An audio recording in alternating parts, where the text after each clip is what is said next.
you. I mean, now probably is not the time, but like, did you ever have a conversation with them at the staff meeting? That was fun. Yeah.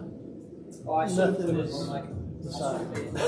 Like they weren't against it or No, for they're not it? against it. Okay. They're all for it, but there's no money. Right, right. So that would be the big deal. Right, So, right. but we did say we'll talk about it later. Okay. As long as they're not against it, that's fine. No, they're not against it. No. Okay. It Yeah. All right.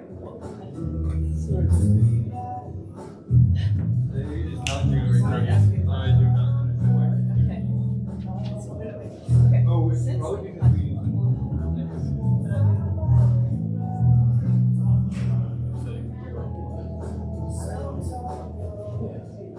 Alright, JT, question for you. So,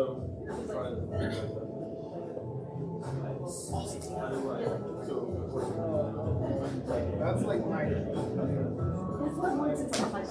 Because you get to high school, you get to like Alabama, and then it's like, okay, what do you do? I mean, you know, you can go like Liberty has a really big, you know, because they do like national. That's like there could be so like that would be easy.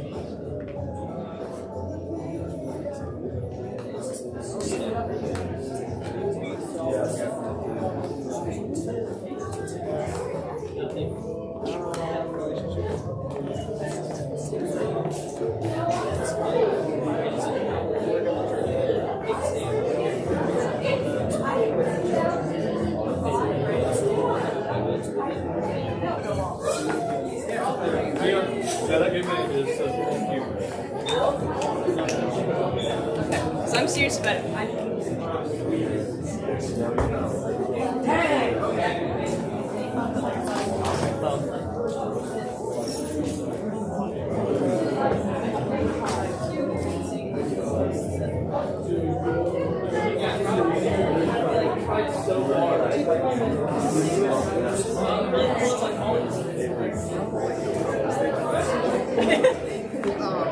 name is.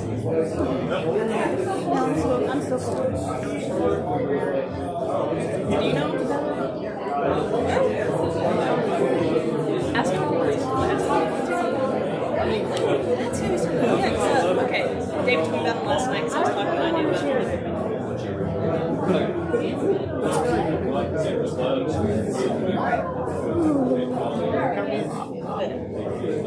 Okay. Ask him too and let me know. It's cold when you sit down.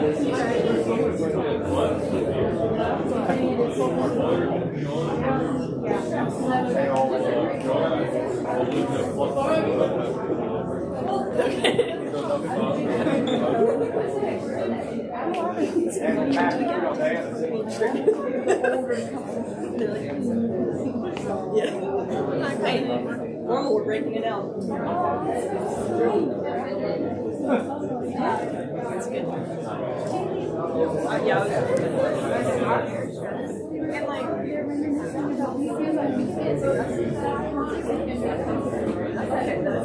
yeah. Yeah. You're done.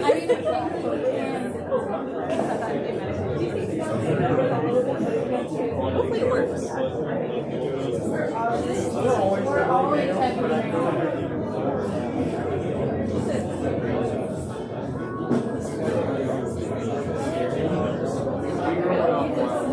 yeah, that's not fun. You're very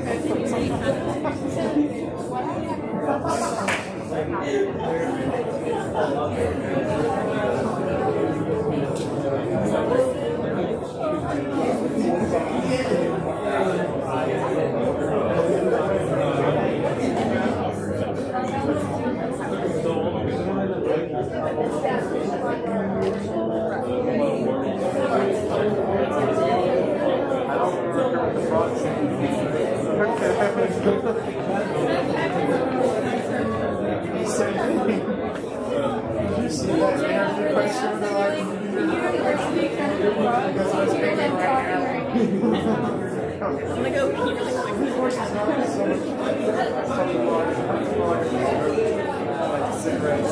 yeah.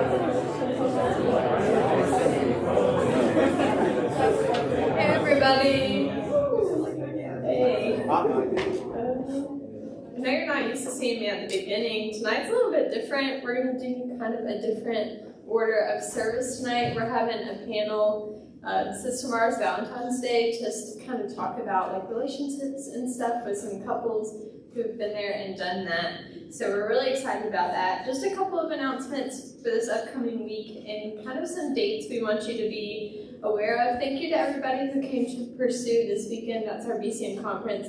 I had a great time. I know the messages were great, and I hope you learned a lot. Spots is our special projects other than summer. That's our summer mission trip, and that is coming up March 8th through the 13th. Registration is open for that now. If you say, I think I want to go, but I'm not 100% sure, go ahead and sign up. We would rather you back out later on than wait till the last minute to sign up, just so we can start preparing for as many people as we think might be going. So go ahead and sign up this week. That would be a great help to us.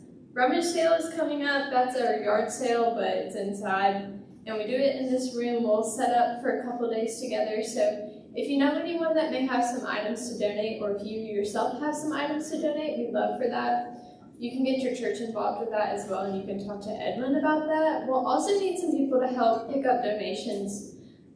So we'll be talking to y'all about that coming up on a case-by-case basis. But that's March 2nd, and it's really exciting. All the proceeds from that sale go to student missions, so that helps different people go on trips all across the world. So it's a great opportunity. My last announcement for today is I want you to go ahead and mark your calendars for Friday, April 12th. That's going to be our formal. If you're not familiar with the BCM formal, it's basically like prom with people you like, is how we like to describe it.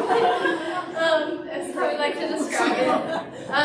But it's just a fun night just to kind of celebrate all the friendships that we've formed over the year and just kind of say thank you to you for being involved. So that's Friday, April the 12th, and we all dress up, and it's a fun time. So we'd love to see you there. Thanks for coming tonight. I know this is a busy part of the semester, starting to get close to midterm, so we're glad you could make it. Thanks.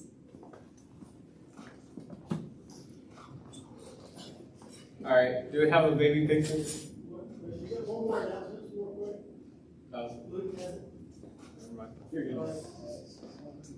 All right, guys, so big announcement. As a little nervous, I don't know why. I should have done this sooner, but this Sunday I'm going to be baptized. I'm going to be taking the next step in the plan, so I invite all of y'all out this Sunday to Mosaic. Our service starts at 10:45. Mosaic's just down the road on the left, so love to see y'all there.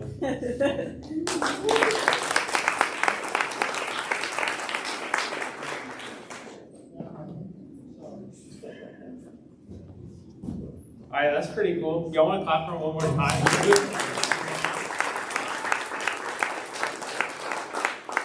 All right, do you have a baby picture? I think so. Yes. All right, y'all want to guess? No, yeah, I'm going to interview myself. Yeah. Please, could you? It's JT. No. All right, it's Preston.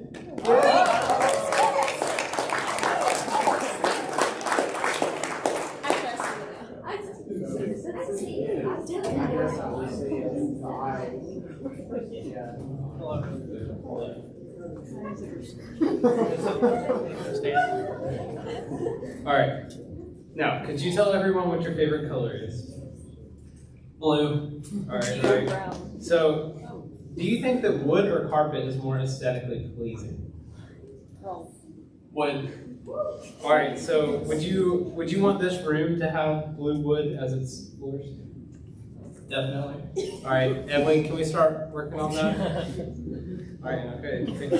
All right. Should the BCM get a pet goose?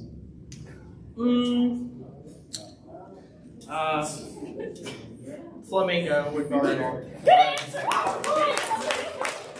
What would you name the flamingo? Goose. Go getter. Go getter. Okay. Okay. Which one of these should be deleted forever? Instagram, Snapchat, or YouTube? YouTube. Whoa.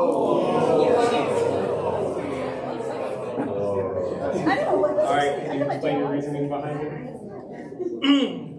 Time consumption. That is true. That is very true. Alright. If you ran for president, what would your campaign slogan be? So more ramps, less rules. Okay, that's pretty good. That's my president. All right. If your wheelchair launched infinite umbrellas, what would you use that power for? Launched infinite umbrellas. Yeah. Well, Like I would missiles. I would connect the heat-seeking little thingy on it, and then launch them at Riley while I watch them run away. Where is Riley? Is Riley here? He is not. Tisk. Okay. He was scared. All right. What's your opinion about coffee? Good. Okay. What's your opinion about sharks? Bad. All right. Do you prefer spaghetti or pizza? Well, you know, it's pretty hard for me to eat both of those, but it's more fun to watch for people to watch me eat spaghetti. It's like an experience. Okay, I need my own TV show. Can Preston eat it? Yes, he can. All right. This one is a real question. It's gonna make you think. Okay. Okay. Do you know who the marketing mix is targeted to? What? Do you know who the marketing mix is targeted to? Human. That's technically correct. It's customers. Yeah. All right. Would you rather lose electricity or water? Well, being that I'm in an electric wheelchair, okay, I would prefer to keep electricity, you know, for mobility's sake. I mean, water also keeps you alive. Yeah, but then I have to walk to go get it.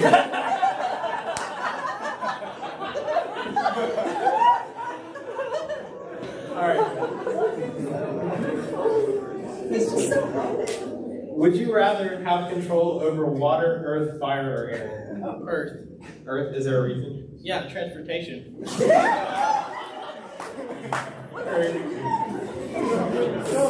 Alright.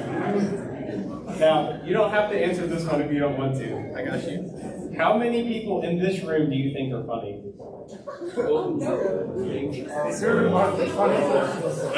Just don't answer next question. About 25. Okay. Dang, that's a big Drop off a bit of people there. Alright. There's Riley, by the way. Came in late. He's gonna hit you with umbrellas later. Heat seeking. See, I told you, right? Alright. Would you rather the Earth explode in 20 years, or whenever someone says something that another person has already said, their lifespan decreases by a year? Earth explode in 20 years. Okay. Because that'll give you a deadline. No pun intended. Are you like planning for the end of the world there? You gotta get the work project done before the world ends? Yeah. Alright. Are cowboy hats fashionable? Oh yeah, most definitely. Okay. Like think about it, right? You're going down the freeway. You see somebody in a wheelchair with a big cowboy hat. Yeah. You're approaching them or not? Yeah, probably. Alright. Yeah. What's one piece of advice you give the general population? General population. Okay, I would have to say, be considerate if you're walking slow and there's a wheelchair behind you, because your ankles will get eaten. Okay. All right. That's Preston, everyone.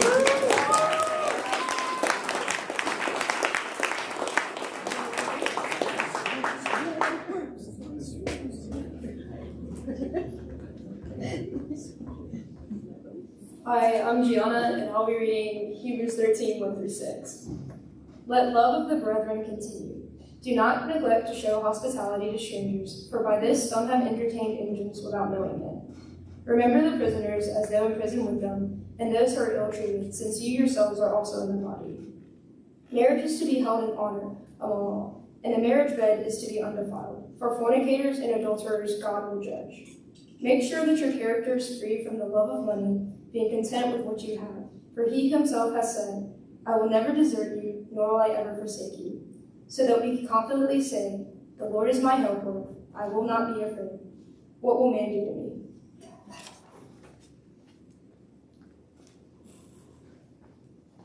me? If you all would please bow your heads with me.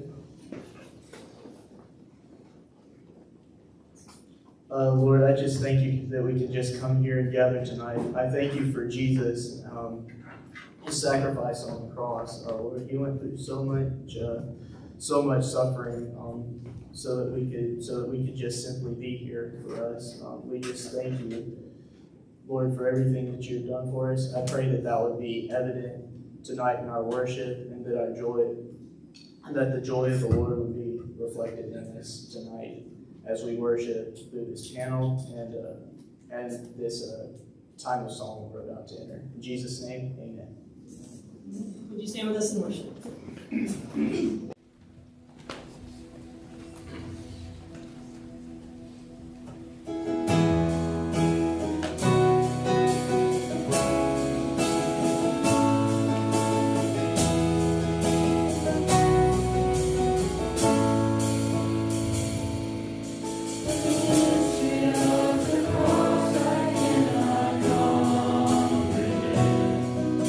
The agonies of Calvary.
seated at your table, Jesus, thank you.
washed on my weary feet.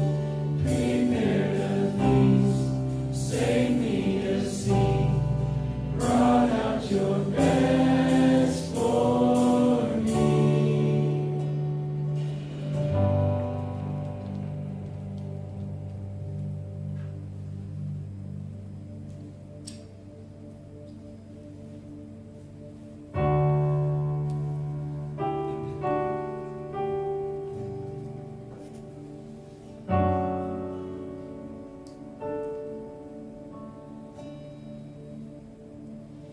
How deep the Father's love for us, how vast beyond all measure,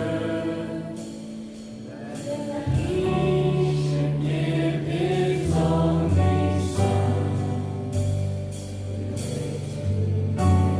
the wretched treasure.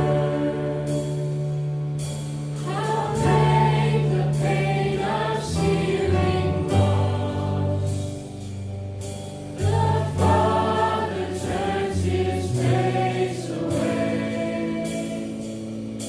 as wounds which for the chosen one bring many sons to glory. Behold the man upon a cross, my sin upon His shoulders. Ashamed I hear my mocking voice call out among the scoffers.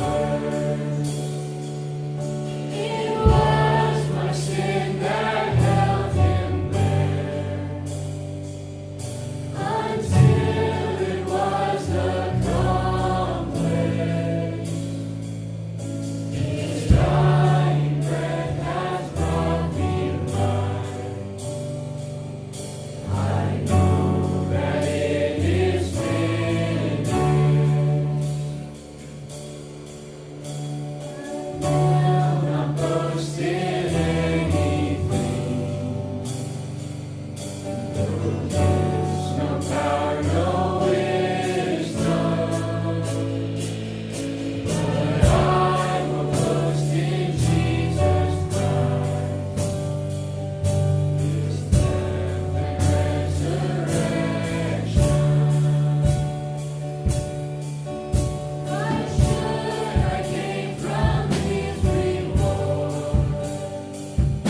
I cannot give an answer,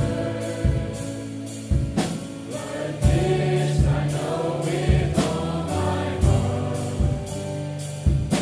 His wounds have paid my ransom. Why should I gain from His reward? I cannot give an answer, but this I know with all my heart: His wounds have paid my ransom.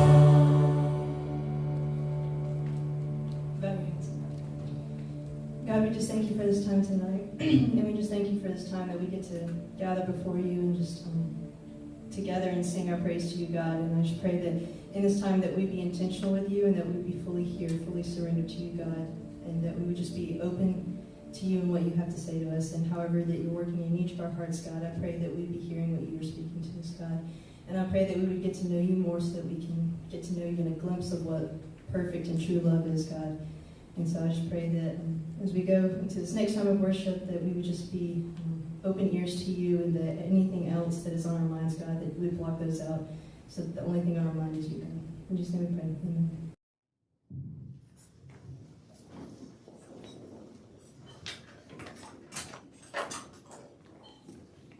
Good to see everybody here tonight.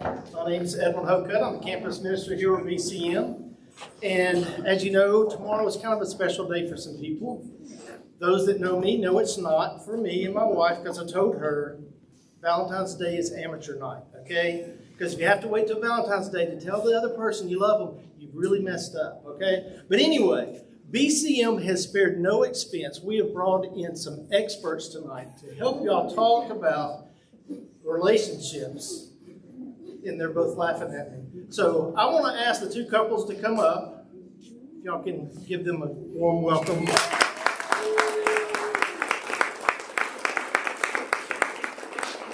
And just so y'all know, we are live on YouTube or something. I don't know. I just did that for Mr. President.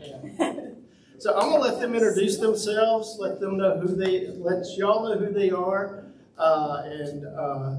They have not been prepped very much. That's my fault. I gave them your 3 questions because that's the only thing y'all gave us was 3 questions. So we'll deal with those questions, okay? And then we will break up into groups, and we'll have the girls go into a different room, guys stay here, and we will cut off the feed at that time. But I'm going to let the Wheelies go first. Introduce yourselves. I'm McKinley Wheelie. And I had definitely not waited until Valentine's to tell Madeline Oliver. This is my wife, Madeline Wheelie. We were both involved here at the BCM. Some of you have met me. I went on the fall retreat. I was a host here, and I started going to Harvest Baptist Church when I started staying here more often, and then that's where I met Madeline, and then kind of helped bring her in, and she had some other friends that were here. And we went, last 2 years of my undergrad, I was very involved with BCM. But we got married in 2022, and we started dating in 2019, and we got married in 2022, and this is year number 2. Almost. I'm Madeline Wheelie. I'm his wife. I prepped him beforehand and he did everything right. He got all the dates correct. So very proud of him. No, but listen, he is, it's cool to have a husband that is as good as he is and is a spiritual leader for both of us. And yeah, I'm excited to be here and talk about him. He tells the story way better than me. So thanks. I'm Ginger Spitzmiller. And you know, with a name like that, I had to love him. So I went to Auburn, had very active at the BCM there, loved it. It's like family. Came back home to my home church, Jackson Way, met John at church, and he would say it was not like at first sight. But so it was dislike. Yeah, dislike at first sight. But anyway, so that we started dating after college. It's okay if you don't meet the one in college. It's worth the wait. I was 26 when we met. I'm 25. Anyway, we've been married 25 years. So this is John. Hello, I'm John Spitzmiller. And I just want to say, this brings back good memories because and Ginger said she was very active at the Auburn BCM. I went to the University of Missouri at Rolla, which was now called the Missouri University of Science and Technology. I'm always going to call it UMR, but the new name is Missouri University of Science and Technology. And we called it the BSU, the Baptist Student Union. Well, it turns out, I guess a lot of colleges, the BSU means the Black Student Union. And so I've never heard of the Baptist Campus Ministries, although technically it does say that on the side of the building at the Rolla facility. But we always called it the BSU. And I was very active in that also, and just, you know, I remember the songs we sang when I was at the BSU at Rolla. And so I hope you all are making good memories that will last you the rest of your life. You're making friendships that will last you the rest of your life. This was good for my heart to see this. I'm under the impression that a lot of young people are just blowing it.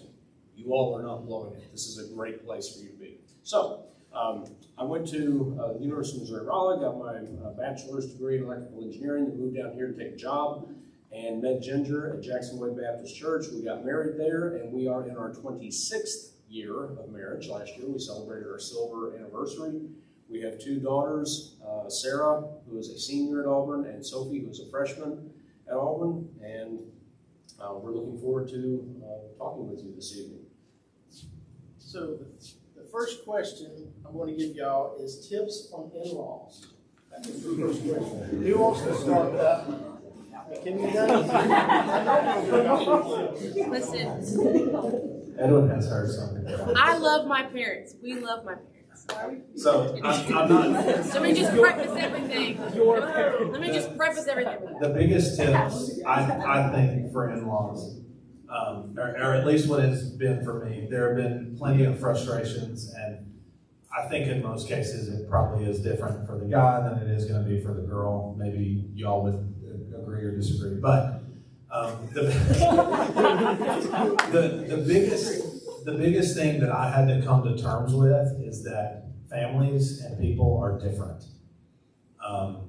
The way it was at my house growing up and the way we interacted with each other is just not how her family interacted with her and how they would then interact with me. So again, there are plenty of complaints, but there are just as many good things to say about in-laws. And it's going to be different for everybody, but my biggest advice is just realize when you get there that people are different. And if you try to make them fit into the mold of whatever you're used to, you're going to be very frustrated all the time at the in-laws. Things get better. You're hopefully not boyfriend and girlfriend forever.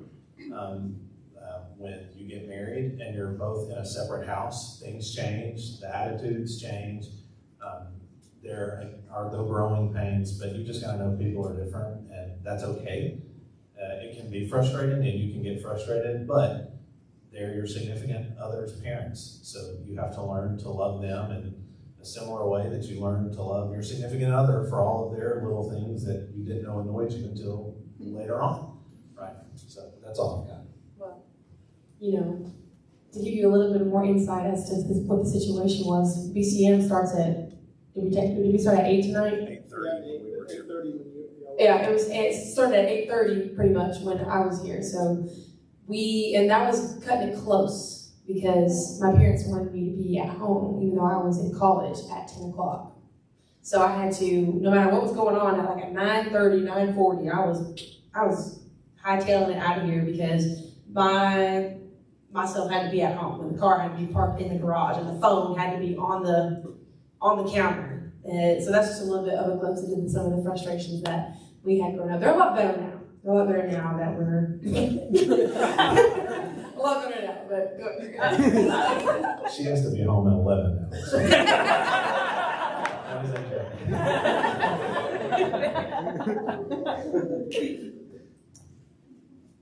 In-laws. No, I will tell you, in the last 2 years, we have lost John's stepdad and his mother. And I regret not spending more time building relationships with them. His family is all in Missouri, my family's here, so we would see my family at church and weekends and anytime we would see my family. But I wish I had taken more time to call his mother, to call his stepdad, and just really talk to them as adults and not just my children's grandparents. I regret that. I do think something I've seen, we have 2 girls, but I've seen a lot of times with boys, it's like no mom thinks another woman is good enough for her son. And it can be sometimes hard for moms to cut the apron strings of their sons. So again, we don't have sons, so I didn't go through that. And John moved 400 miles away from his family, so it's a little bit different. But take time to get to know your in-laws. And my family loves John. Everybody in my family loves John. And his family loved me. Just a couple of comments on that. She said, I moved 400 miles. And I think that's her family's local, and they've been great. They were good in-laws in terms of not intruding overly in any sense, I think. And her mom loved me. Her dad respects me. We have a good relationship with her dad. a thought on, it just feels like it worked very well for us. We had babysitters, right? Free babysitters who were eager to take the kids, and that was a good thing. It was a great arrangement, and at the same time, I think it was probably good that I was a long way from my family. The reason I say that is you go look in the second chapter of Genesis. Look at Genesis, especially the early chapters. It reads like a child's story. It is deceptively profound. I mean, it's really deep stuff, but it reads like it was written for a third grader or something. And it talks in that chapter about the man leaving his father and mother. And you can think of that as there's a literal meaning of that he literally moves out of the house and he goes to become one flesh with his wife, to cleave unto her, as it would say in the King James Version. But I think there's also an emotional separation where the wife has to become the primary relationship in the man's life. That was probably easier for me because I was physically separated from my family. We know, folks, where the man didn't do this. He stayed both geographically close to his parents, and he also stayed emotionally close, especially to his father. It did not go well for his marriage. So I think that's something to bear in mind in that relationship. That it has to, and again, the wording is specific in Genesis. I'm not saying it's exclusive, but it is specific that the man has to leave his father and mother and make his wife the priority. So I'm just going to offer that as something for you to consider as you go forward in your lives. Can I say one more thing? No. Time's up. Let's get the microphone. We've got another question. Well, Listen, when the Spirit comes together. Just kind of in the same vein of what Ginger, right? What Ginger said. If you'd have told me 4 years ago that I was making plans every week to go to Madeline's parents' house to hang out and watch Percy Jackson or whatever we're watching, right? I'd have been like, you are insane. There's no way I'm going out of my way with my own house and going out of my way to see them. But in the vein of spending time, and I really appreciate that time now. And we seriously I haven't been to their house. I actually went by myself, which again, I'd have said you're crazy. But I went by myself the other day to just hang out with them because I hadn't seen them in a couple weeks. And that's where, again, people are different. But I've kind of seen this shift in how we interact now, not because I went in and said, hey, we've got to do this so that you guys are more like me. But again, used to, I couldn't just pull up at the back and come in the house. Now I can. And those are the kind of things that I appreciate now, and I'm glad that I didn't wait 10 years or until I had a child that they wanted to see before I started saying, well, let me spend some time with them, because now I know my in-laws better and I'm getting to know them better, not just, groaning and rolling my eyes every time we've got to go over to my in-laws' house. So. Leaps and bounds, guys. The next question, I won't get too personal, but the next question, this is from y'all, not me, okay? The question was asked, do you start saving money before you get married or after you get married? And that's exactly how it was written. The more mature people answer this, more experienced people answer. Before. Well, I say that. I didn't do that. I was not good with money. I was not good with money at all. There were times I was a teacher, and I had the house I rented, the rent was like $275 a month. And there was, this was a long time ago. And there were some months where I barely had enough like to pay rent and feed my dog. So I was not good with money. And then I met John, who, when he was hot as a college student, he would use a bag of frozen peas to cool off. That is not what, no. Was it? That was for an injury. Oh, that was for an injury. That's good. Okay. So, you don't know what I'm talking about? If you ever have an injury and the doctor uses something to use frozen peas because it don't conform? Okay. yeah, I think it was also to cool off. I used to cool off. I was there. To cool off, I used butter pecan ice cream. But and to answer my version of the answer for should you start saving before or after? Yes. It's both. Good That's a suggestion. In fact, just one thing I want to mention to you. I know probably several of you are going into careers where you'll have opportunities with benefits packages with your employer, and maybe they offer you some sort of a match. You would not believe how many match on like your 401k contribution. Okay? You would not believe how many people don't take it. It's free money. Take the free money, especially when you're young. I'm going to say this, and just you all can think what you want. I'm here to help. I'm trying to do something helpful this evening. When I was your age, I started a job. I worked at Dynetics. That was my first job out of Raleigh, coming to Huntsville, and I didn't know any better, and so I maxed out my 401k. I gave as much as they'd let me give, and the company had its match and what have you. And I was talking to a coworker. He was probably about my age at that point, and he was asking me if I was doing anything with the 401k, and I said, yes, I have it maxed out. He said, you're going to be rich. He was right. That's what I'm talking about. So, and I will say one more thing. I did not carry any debt into marriage, and I think it's important that if you have debt, that you do as much as you can to pay that off before going into marriage. And even though John, after we got married, John moved into my little rental house, and we lived off my salary and saved 90% of his, because he gave his tithe, and the rest of his salary went into the bank. And so we started that from the beginning. Wow. That's a good idea.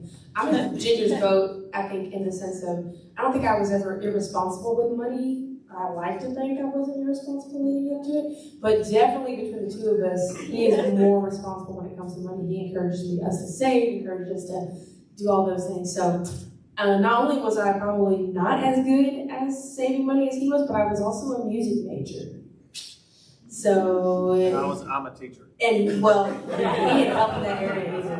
But I think he explains a way where we didn't like wait until we had X amount of money in the bank before we were going to get married. We were very responsible with, or he was very responsible with his teacher's salary, and I was still in school. I decided to get a master's in business administration. So when we got married, I had a year left of master's school left, or graduate school. So I think his foresight and his preparation for us was what enabled us to get married when we did, with kind of just what we needed. We didn't have thousands upon thousands of dollars saved or saved this X amount of money, but he prepared enough for us to, we went and got a house, and he had roommates, and he had people that were paying it into or helping to pay the mortgage and help pay the bills. So he was very smart about that leading up to our marriage.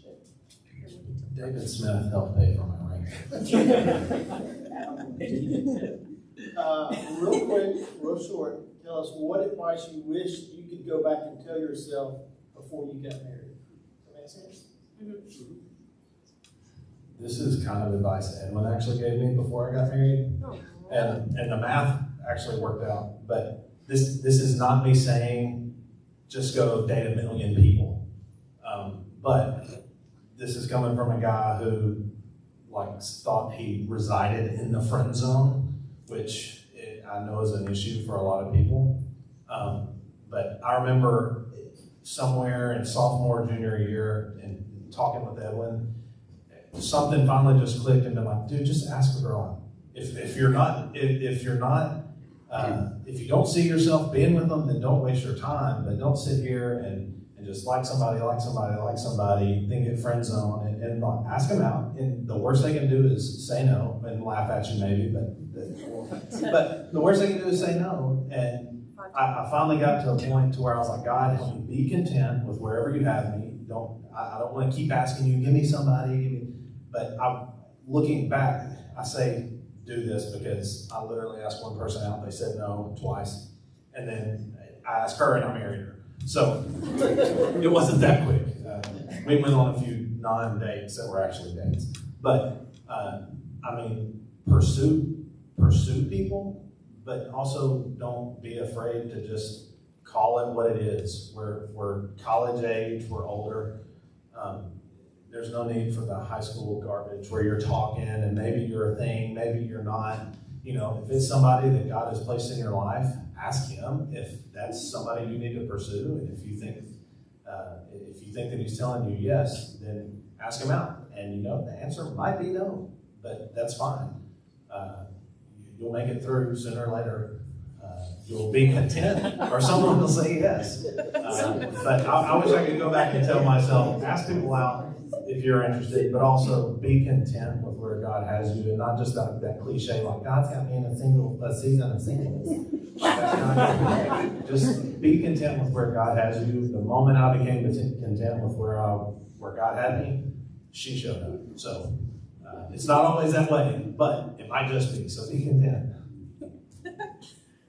I would say maybe this is more advice for ladies, but as someone who grew up in the church and dreamed about who my husband was going to be and had my Pinterest board with my entire wedding plan when I was 15, and I just had all these expectations in my brain. I would go back and tell myself too that I had a terrible track record of boyfriends before him. They were all terrible. They were gross, but.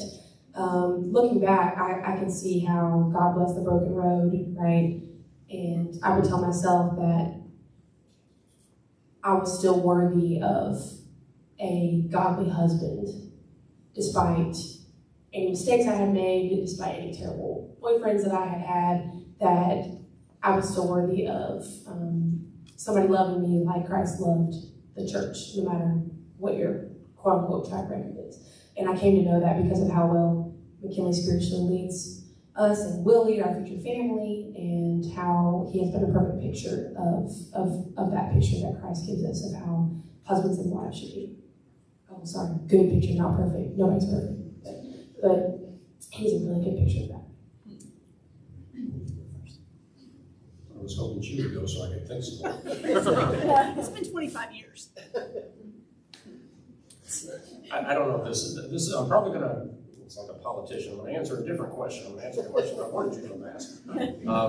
I guess some thoughts, I guess I would have maybe encouraged my younger self to think longer term instead of just, just the idea of finding a romantic interest and the pursuits that a young man has in terms of the romantic interest, and think longer term, and especially what I've decided, I guess, from after being married for this many years is marriage is God's design for reliable building.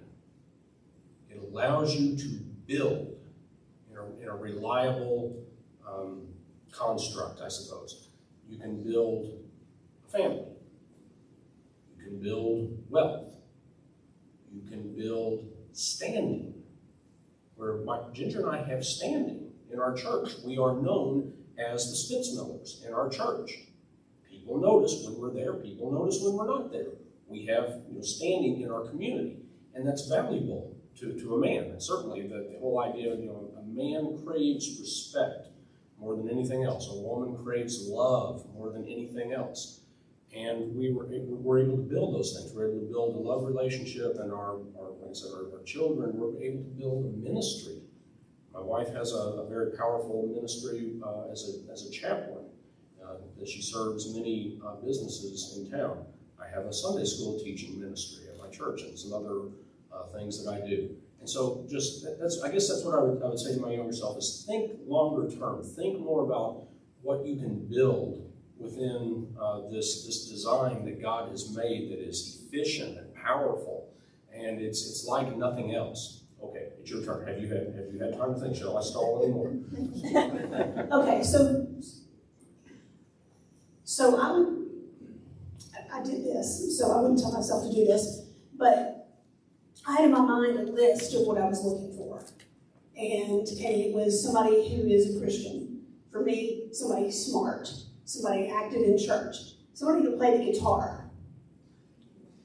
John doesn't play the guitar, but he plays the piano. Say for younger self, I guess I'm going to go back to when we were engaged. Younger self, I would have told myself, take the time, find someone, and do marriage counseling. Not that I definitely made the right decision, but because in marriage counseling, you can go through, talk about everything. I would have said, talk about, well, are you going to be a stay-at-home mom? What do you think about spending money? What do you think about holidays? What do you think about sex? And all those things, I would have said, talk about everything. Even if you did a workbook on your own, do premarital counseling. Even if you've got the right one, just go ahead and talk about all those things. And I would say every so often in your marriage, talk about those things. Communicate, because things change the longer you're married, but you need to always revisit those things and those goals. For those streaming, we're about to cut y'all off, so I'm sorry about that. But what I want to ask, if the ladies will go to the lounge, okay? And then the guys are going to stay in here, and we'll allow some more discussion to take place.